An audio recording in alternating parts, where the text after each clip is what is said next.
Hi everybody.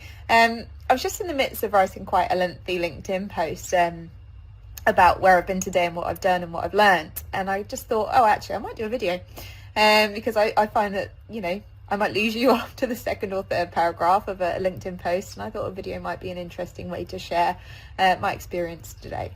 So I was invited, or should I say volunteered, to go and sit on the panel at the Neurodivergent Business Consortium. Little did I know that I would be sat next to the Lord Mayor and the Lady Mayoress of Portsmouth, as well as Mark Rands from Barclays Eagle Labs.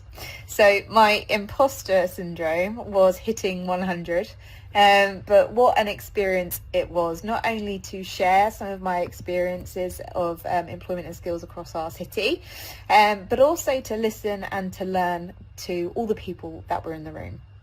So 3-hour conferences can be quite intimidating. How do you provide enough content? How do you keep people engaged? How can you make sure you're just not filling time for the sake of it?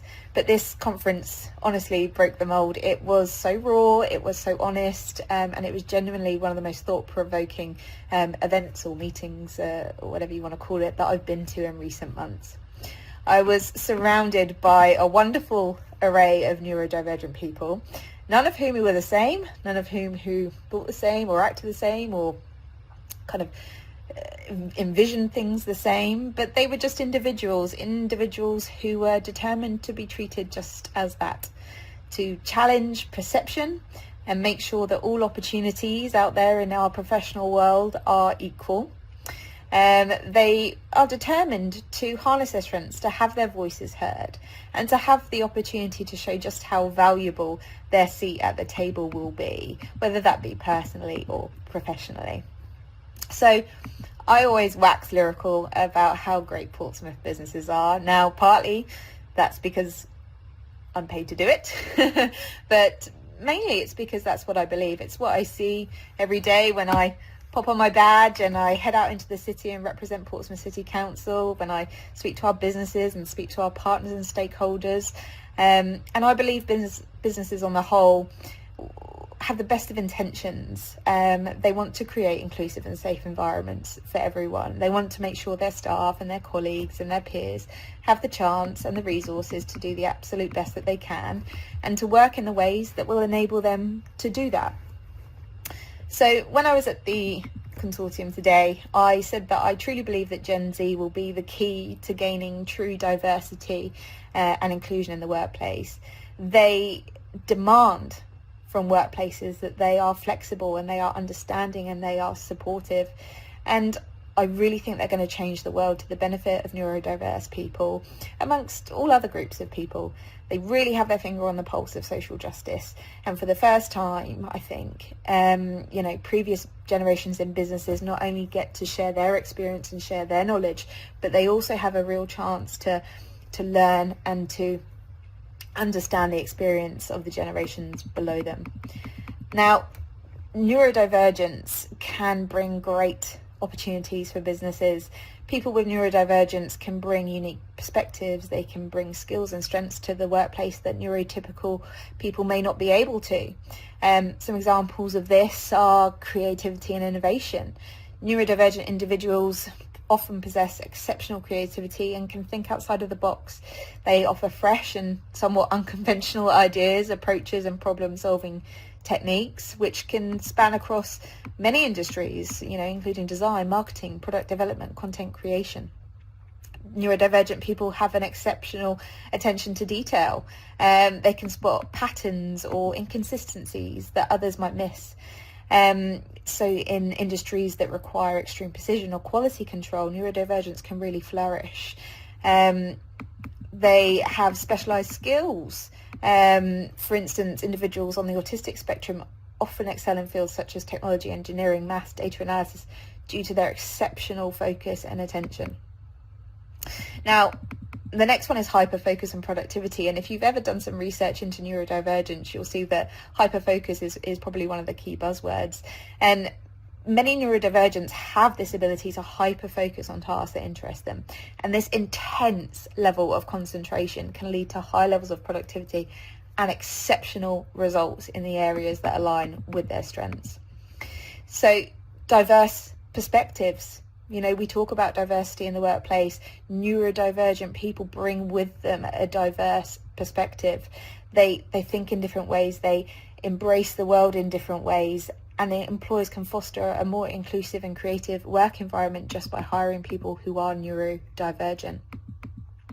Problem solving skills. Neurodivergent individuals often excel in problem solving due to their ability to approach challenges from unconventional angles.